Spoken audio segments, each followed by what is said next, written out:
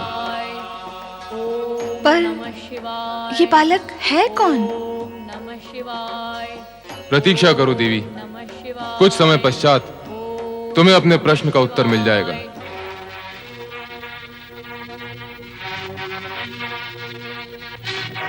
क्यों री, तू तो अपने पुत्र को लेने गई थी, फिर अकेली क्यों चली आई? हाँ? तेरा चोर बेटा अब वापस आएगा? हाँ? गाय के थन में मुंह लगा के कहीं पे दूध पी रहा होगा। नहीं, वो गया तो जा, अब तू भी चली जा। चल, निकल जा यहाँ से। अरे तारा, निकल कर कहाँ जाएगी मेरी बहन? कहीं भी जाए, हमें उससे क्या? एक तो इसका पुत्र उपमन्यु कहीं चला गया, वो उसी दुख में दुखी है। दूसरा तुम उसे निकालोगी तो स्थिति क्या होगी इसकी? तुम्हें इसकी और इसके पुत्र की बड़ी चिंता है, मेरी काली गाय की नहीं। उसका कोई दुख नहीं। तारा, गाय तो मूल्य देकर भी मिल जाएगी, पर क्या पुत्र मूल्य देकर भी मिलते हैं?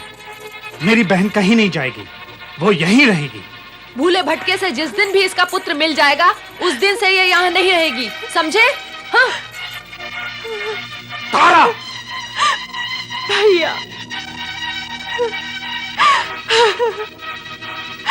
उपमन्यु। ओम नमः शिवाय, ओम नमः शिवाय, ओम नमः शिवाय, ओम नमः शिवाय, ओम नमः शिवाय, ओम नमः शिवाय, ओम नमः शिवाय, ओम नमः शिवाय।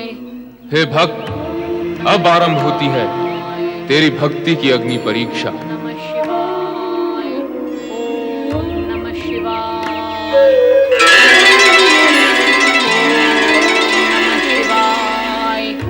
ओम नमः शिवाय। अब भी समय। अरे अज्ञानी, मान ले मेरी बात, त्याग दे शिव का विचार। नहीं, प्राण त्याग सकता हूँ, किंतु भगवान शिव का विचार और भक्ति नहीं त्याग सकता। भोलेनाथ, मेरे वेश में, हाथ में गदा, वस्त्र भी मेरे ही जैसे, क्या कारण हो सकता है इसका? अंतिम बार विचार कर ले अज्ञानी बालक, मैं तुझे स्वर्ग का स्वामी बना सकता हूं।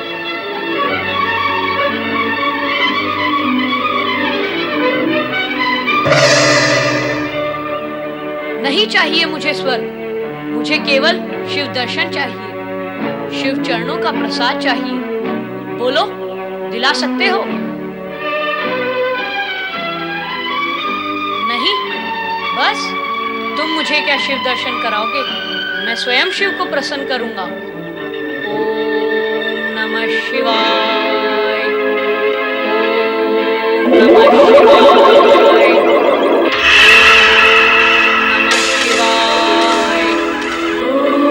ओम नमः शिवाय, ओम नमः शिवाय, ओम नमः शिवाय, ओम नमः शिवाय, ओम नमः शिवाय, ओम नमः शिवाय, ओम नमः शिवाय, ओम नमः शिवाय, ओम नमः शिवाय, ओम नमः शिवाय,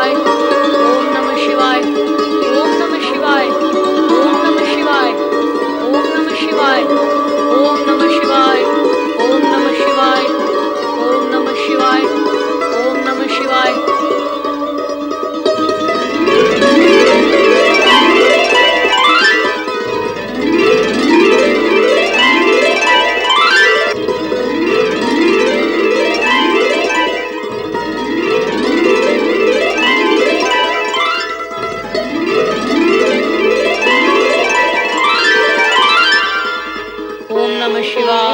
ओम नमः शिवाय, ओम नमः शिवाय, ओम नमः शिवाय।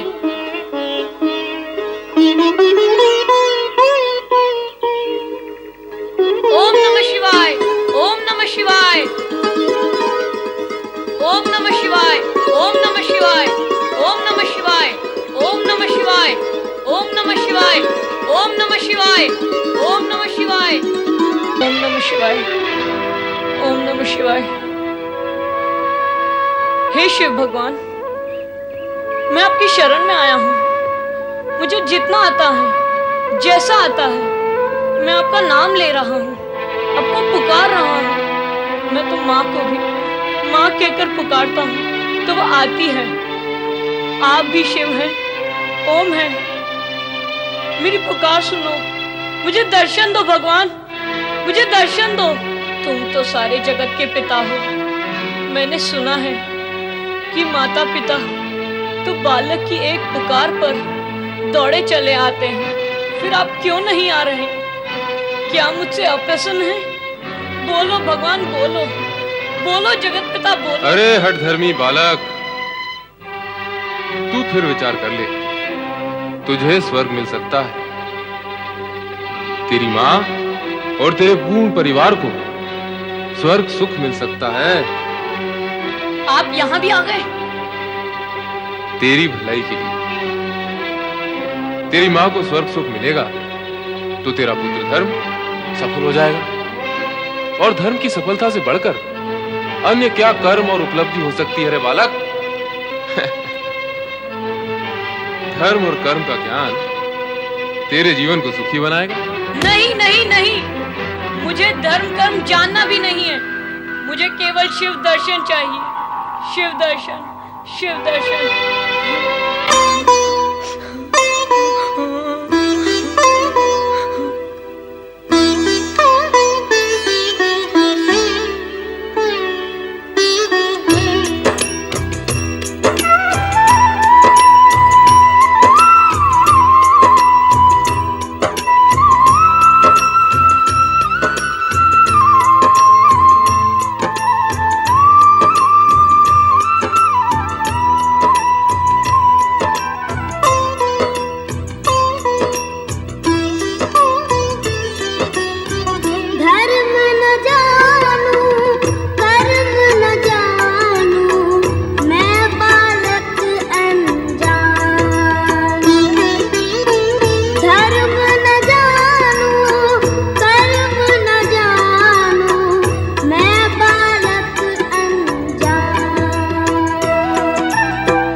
रक्षा करो।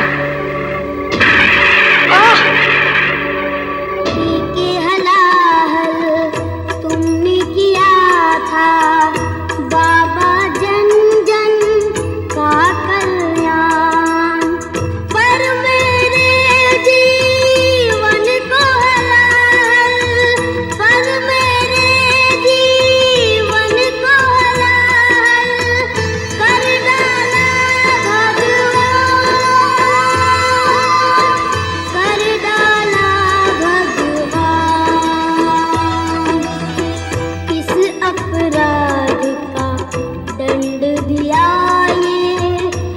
मुझको करुणा निधान,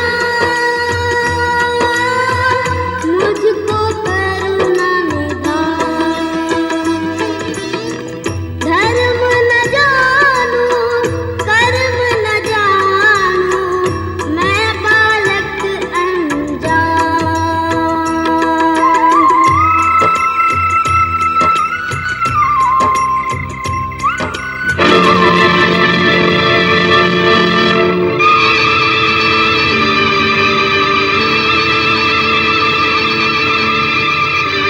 नहीं नहीं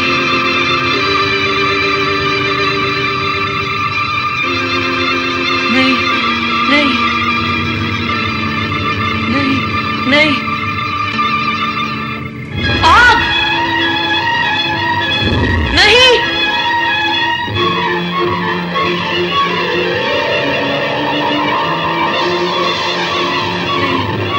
नहीं नहीं, आग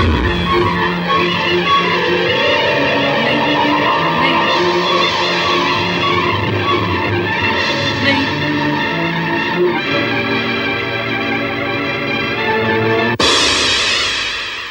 तुम तो सबके नाथ हो भोले, मुझको अनाथ तुमने किया क्यों? जो न किसी के संग किया वो, जो न किसी के संग किया वो, मेरे साथ किया क्यों?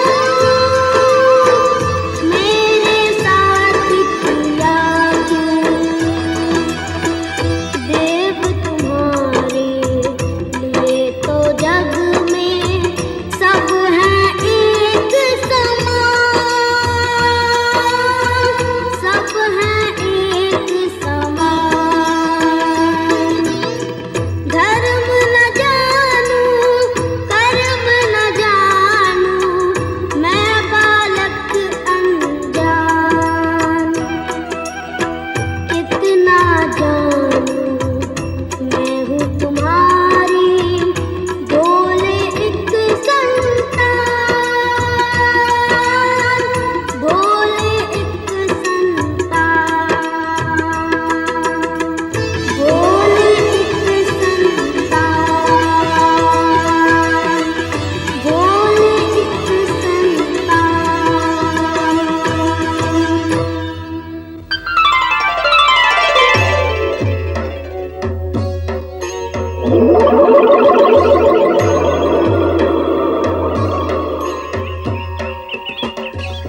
प्रिय उपमन्यु, मैं तुम्हारा आराध्य शिव हूं। आंखें खोलो पुत्र, आंखें खोलो।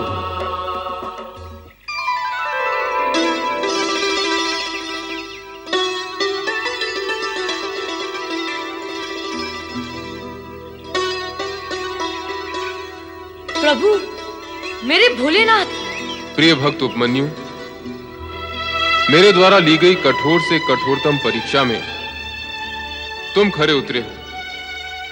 इस अल्प आयु में निरे बालक होते हुए भी तुमने स्वर्ग के प्रलोभन तक को ठुकरा दिया। मुझे तुम जैसे संतोषी प्राणी ही प्रिय हैं। मैं तुमसे अत्यंत प्रसन्न हूं। तुम्हारा नाम नैष्ठिक शिव भक्तों में अमर रहेगा। भोलेनाथ की जय हो। आओ पुत्र उपमन्यु, पितृभाव से मैं तुम्हें हृदय से लगाने के लिए उत्सुक हूं। प्रभु, आओ पुत्र उपमन्यु। मेरे आराध्य, मेरे भोलेनाथ, मेरे शिव, मेरे भगवान, मेरे स्वामी, मेरे आराध्य, मेरे भोलेनाथ, मेरे शिव। मैंने कहा था ना देवी कि तुम्हारा पुत्र वियोग शीघ्र ही समाप्त होगा। ये देखो, तुम्हें उपमन्यु के रूप में एक और पुत्र प्राप्त हुआ है। इसे तुम अपनी ममता का वरदान दो। जाओ पुत्र। माता पार्वती को प्रणाम। पुत्र उपमन्यु,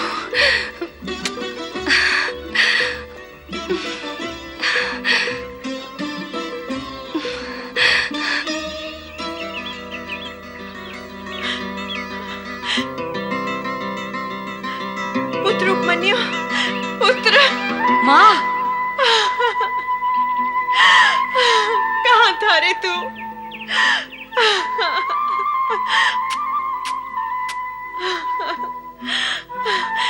तूने मेरा स्वप्न साकार कर दिया पुत्र। स्वयं भगवान शिव और माता पार्वती ने तुझे अपना पुत्र स्वीकार किया है। अरे, शिव और पार्वती की जो कृपा तुझे प्राप्त हुई है वो तो देवगण भी प्राप्त नहीं कर सकते। देव तुल्य संपदा प्राप्त कर ली तूने पुत्र। देवराज, आज तो आप प्रसन्न मुद्रा में हैं, किंतु इससे पूर्व जब आप आए थे तब आपके मुख पर भय और चिंता व्याप्त थे। भगवान, एक तो देवर्षि नारद की सूचना, तत्पश्चात स्वयं मैंने सुना था कि आप उपमन्यु को स्वर्ग का स्वामी बना रहे हैं। उसे स्वर्ग का स्वामी बनाने के लिए स्वर्ग के पूर्व स्वामी अर्थात मुझसे स्वर्ग का हरण होना भी तो आवश्यक होता। इसीलिए मैं दुविधा की स्थिति में था।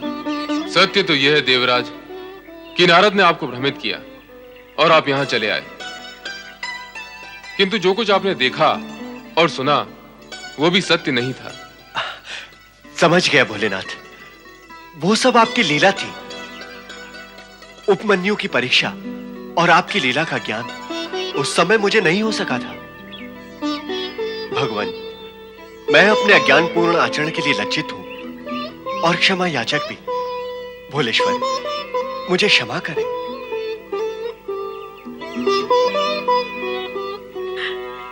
माता पार्वती और भगवान शिव को मेरा प्रणाम। भगवान, मेरे पुत्र उपमन्यु ने दरिद्रता में जन्म लिया और दरिद्रता में ही पला। इसने घोर कष्ट सहे हैं दीनानाथ। सुख के नाम से तो कभी इसका परिचय ही नहीं हुआ। दूध पीने की इसकी इच्छा मैं कभी पूरी नहीं कर सकी। भगवान, देविका, तुमने अपने पुत्र से कहा था कि शिव की आराधना करने से उसे दूध का सागर प्राप्त होगा। तुम्हारी इसी वाणी को सत्य प्रमाणित करने के लिए हम इसी समय उपमन्यु को क्षीर सागर प्रदान करते हैं, जो कभी भी समाप्त नहीं होगा। आओ मेरे साथ।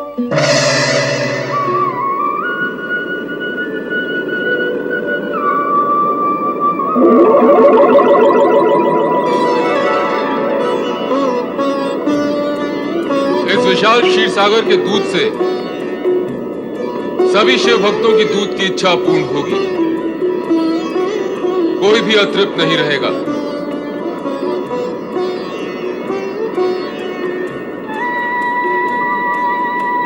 पुत्र, मैं तुम्हें अक्षय वरदान देती हूँ कि तुम चिरकुमार रहकर शिव भक्ति तथा ज्ञान के प्रकाश द्वारा जन जन में भक्ति और सद्भावना का प्रचार प्रसार करते रहोगे।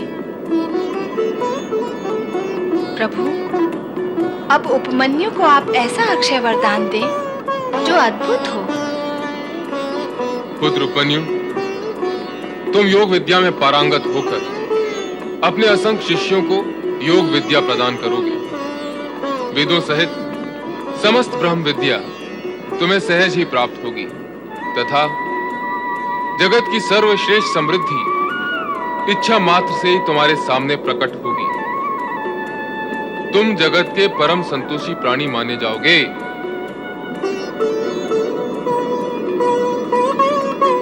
प्रभु, आपकी कृपा के अतिरिक्त अन्य मुझे कुछ भी इच्छा नहीं है। ओम नमः शिवाय।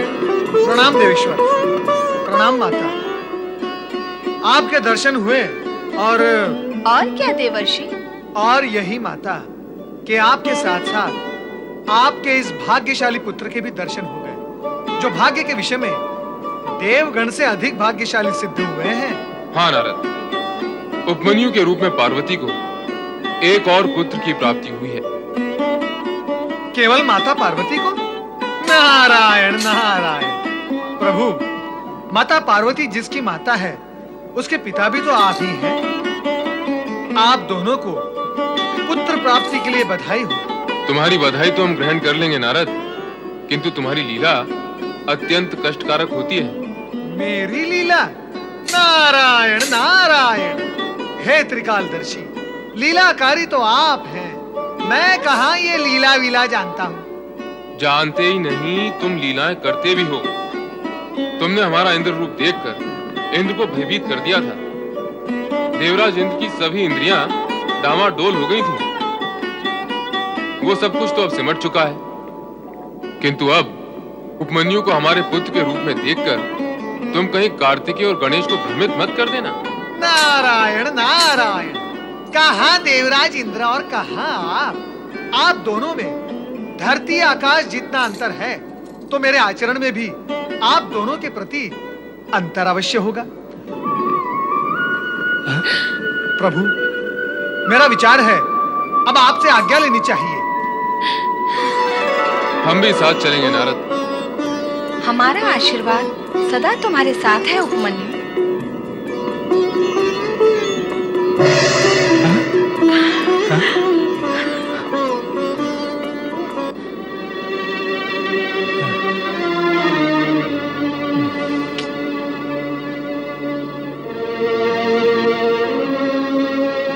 हमें क्षमा कर दो बहन।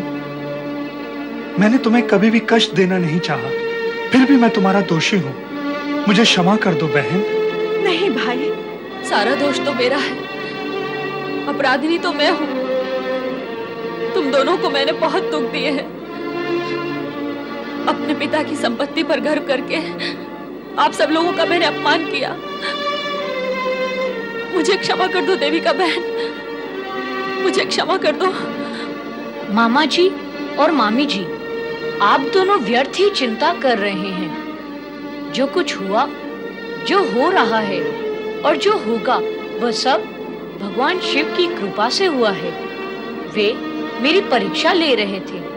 वे अप्रत्यक्ष परीक्षक थे और आप प्रत्यक्ष। परीक्षा पूर्ण हो चुकी है। अब आप अपने आप को दोषी न माने।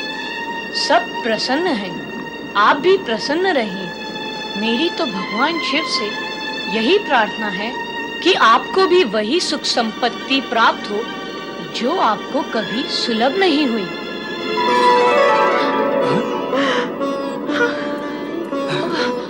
अरे क्या?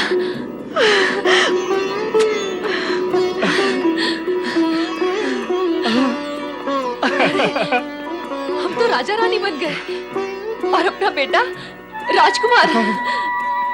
ये तो अपने प्रिय उपमन्यु की वाणी का ही चमत्कार है।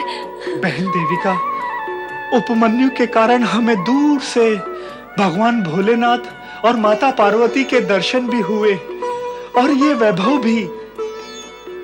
हमारे लिए सुख वैभव की इच्छा कर हमें सब कुछ प्रदान करने वाला स्वयं इस साधु वेश में क्यों? इसलिए मामी, अब मैं और माँ आश्रम बनाकर भगवान शिव की आज्ञानुसार ब्रह्म विद्या का प्रचार करेंगे। ओम नमः शिवाय।